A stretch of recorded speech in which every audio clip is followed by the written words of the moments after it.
sometimes if you try and explain to people, they just don't believe you. They think you're making it up.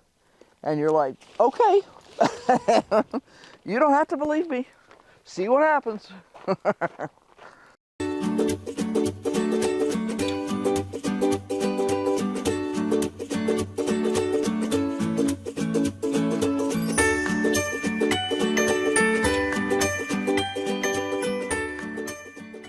When I tell people here, there was one couple that moved to the area, and oh, attitude.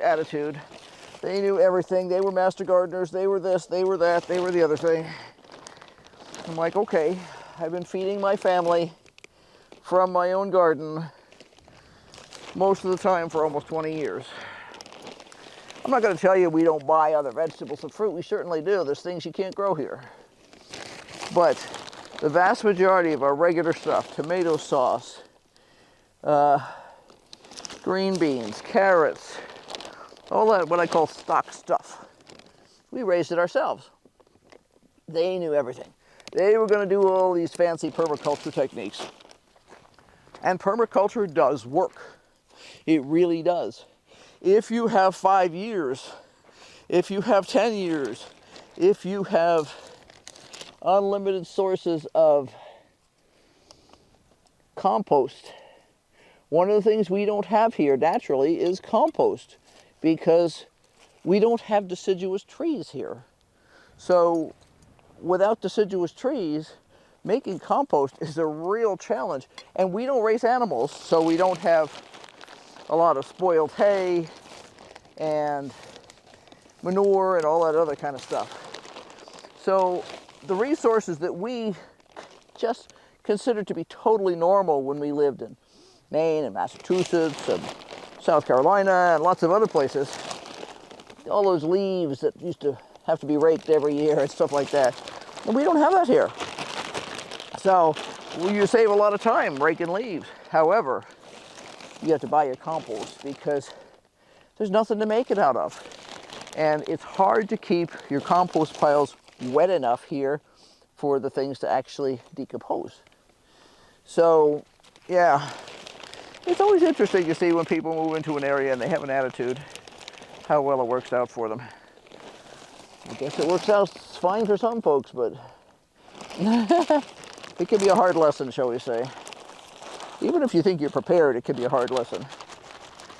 But I always recommend people at least listen to what the locals have to say. Now, I've heard some of the most ignorant statements on the planet. You can't grow this here, you can't grow that there. And I'm like, wow, I have a whole freezer full of that I grew last summer. But then I get people who are like, well, I gave my tomato plant a quart of water this week and it looks like it's dying. I'm like, yeah, you should have been giving it about 4 quarts of water. So the most common thing around here is people don't recognize that if you have wind, the wind will suck the moisture out of your beds. And as you can tell just by, I mean, it's fairly still this morning. The wind is blowing. It's going to get worse as the day goes on. That's why I was trying to get out here as early as I could this morning to get this done. I want to get the mulch down, and then I'm going to water all the beds with my watering cans. And then during the worst of the day, when it's really windy, I'm going to be working on stuff from my shop. I have stuff to do. And I have to check and see if somebody's paid their bill, because if they have, I will mail their stuff today. And if they haven't, I won't. They made a big deal of wanting some stuff, and then they disappeared this past weekend, and instead of paying the bill that I sent them on Friday. And I'm like, okay, well, that's fine, but I'm not mailing it until you pay me. I like you. I consider you to be a friend, but this is a business. And I happen to know that they're busy selling this bunch of stuff on their shop right now, so it's not like they don't have any income. You know, I've cut people slack before who I've known for a long time, because I knew that they were going to be going to an event or something like that, and I trusted them. And I was right, because I don't trust easily. So if I trust you, you know, I'm very rarely wrong. In this case, I know they have income, so it's like, no excuse, pay your bill, you don't get your stuff. We're getting there.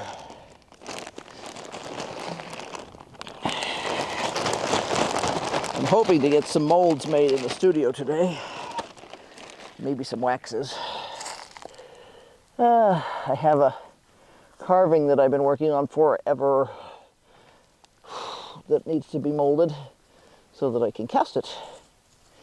And I really want to get that done.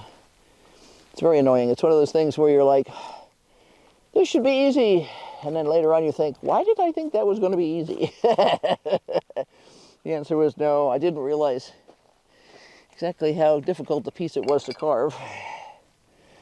I should have, I suppose, but it looked easy enough, and I was in a hurry to pick something cool, and I picked something cool, and I was right, it is very cool, but it's not easy. So, yeah, I can hear a hummingbird. We put up I heard a hummingbird out here with Rufus the other morning when I was up first thing in the morning, and I was like, oh, there's hummies. So I immediately, while breakfast was cooking, came out and put up a hummingbird feeder. And we had our first hummingbird almost immediately, and that was a little Anna's, a male. Male Annas are gorgeous. They're just so pretty. And then we saw, a couple of hours later, we saw a male black-chin, which is our most common hummingbird here. And I don't know what this was. I could hear him yelling, but I couldn't. They all sound the same as far as I'm concerned. I don't think you can tell hummingbirds apart by their call. They're all scoldy little things, which is pretty funny.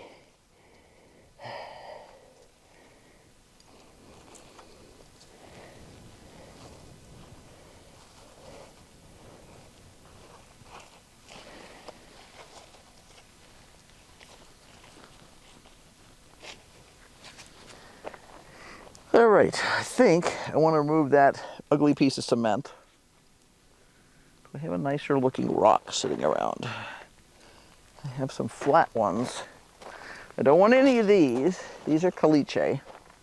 And this is a composite caliche, so it's got rocks that are glued together with caliche. Caliche is calcium carbonate. So we don't need to do that. But I will have to look for one that's less ugly. I have some pieces of flagstone. Maybe that'll be good enough. I'm trying to get the really ugly rocks, like the cement pieces, out of here. That'll probably hold it just fine. Okay, one more bag.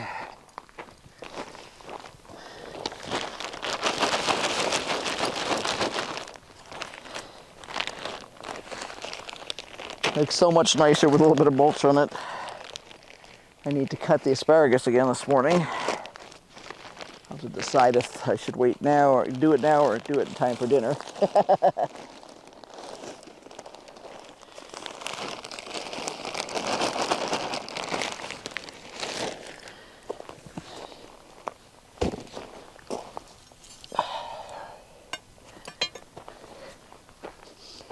All right. Almost.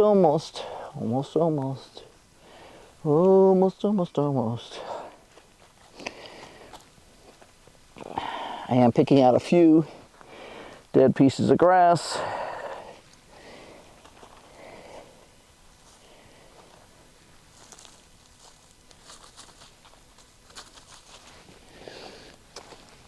I don't want the seeds to come up underneath.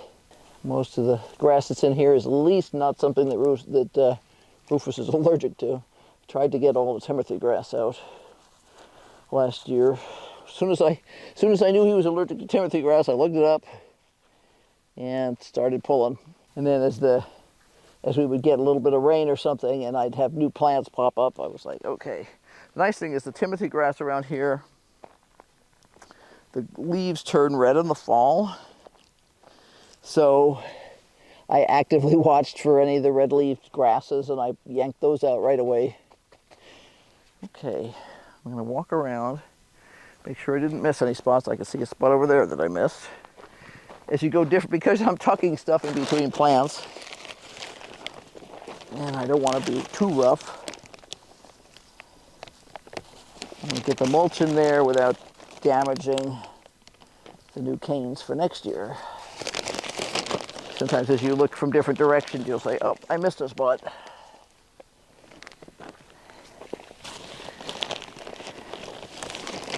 Which is one of the reasons it's so important to be looking from all different angles. That's same when you're weeding, when you're pulling bugs. I mean, I do a lot of hand pulling of bugs on certain kinds of plants, like tomatoes, for instance. I don't usually spray tomatoes for tomato hornworms. I usually just get in there and squish them.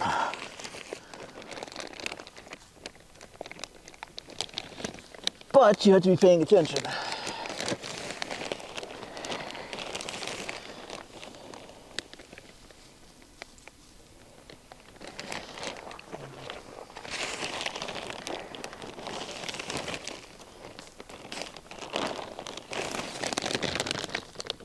See a few flies around here too.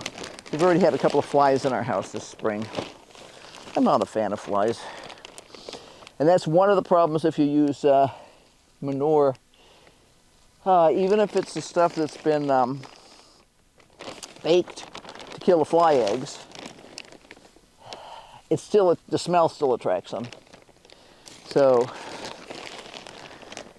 that can be problematic sometimes. Fortunately, as soon as the top layer dries, they usually go somewhere else. But while it's wet, they're going, ooh, good stuff. Even the regular mulch does attract it to some extent. But especially since I've always got cats and dogs running in and out of the house, even though we only have one cat and one dog, it never ceases to amaze me how they can manage to let bugs in the house. I think that's got it pretty well. Pretty well. No, it's not going to be perfect. Oh, I see a ladybug. Awesome. Found a ladybug on the blackberries yesterday and carefully put her back. Found her on a weed and put her on the blackberries because I'm like, whoop. Yep, we can always use ladybugs. These raspberries do have spines. We didn't care. What we were looking for was a variety that was suitable for our climate. And this was the variety that came recommended. Some people are gung-ho that they have to have spineless something or whatever. You know, so you get stuck a little bit. I never died from getting stuck as a kid. I probably won't die from getting stuck as an adult. So there we go. Now all I need to do is water. So I hope you found this interesting. I hope you're thinking about what you need to do for your garden. Is it time to plant seeds? Is it time to clean beds? Or is it still too cold? Some places still have a lot of snow on the ground. So you have to look at that objectively. And it's hard sometimes in the spring because you're really ready, but Mother Nature's not. So you have to just be patient. But yeah, it looks nice. The blackberries have started to look a lot happier since I pruned them and gave them some water and stuff. I need to, like I said, hit everybody with fertilizer. And a lot of the perennials are already up. The rhubarb is already looking great. Strawberries are looking pretty good. I have another collection of, let's see, I think I've got 4 buckets, 10-gallon buckets of raspberry plants that need to go into one of the garden beds over there. Hopefully that'll happen in the next week. Yeah, lots to do. So be sure to like, subscribe, and hit that notification bell because obviously we have lots going on. And it is a time of year. And what we're trying to do is we're trying to create systems that will allow us to do the work now and then pretty much just stand back and do a little maintenance once in a while. Which is why we're not going to add any more flower beds. We're going to, I need to recover one of the beds that's over here that's got cardboard on it. I need to start trapping rodents because we've had a major influx of rodents and I saw the first lizard the other day. Well, behind lizards come snakes, and snakes are here because they want the rodents. So if we eliminate the rodents, the snakes go away. And that has generally worked well for us in the past. So we're hoping it will work well again this year. So until next time, bye. Oh, and don't forget to keep brainstorming, because obviously we are. Okay, Mr. Woofus, you gonna help Mama water? Somehow I don't think so. It's like, do what? Help Mom water? I don't think so. I don't think so.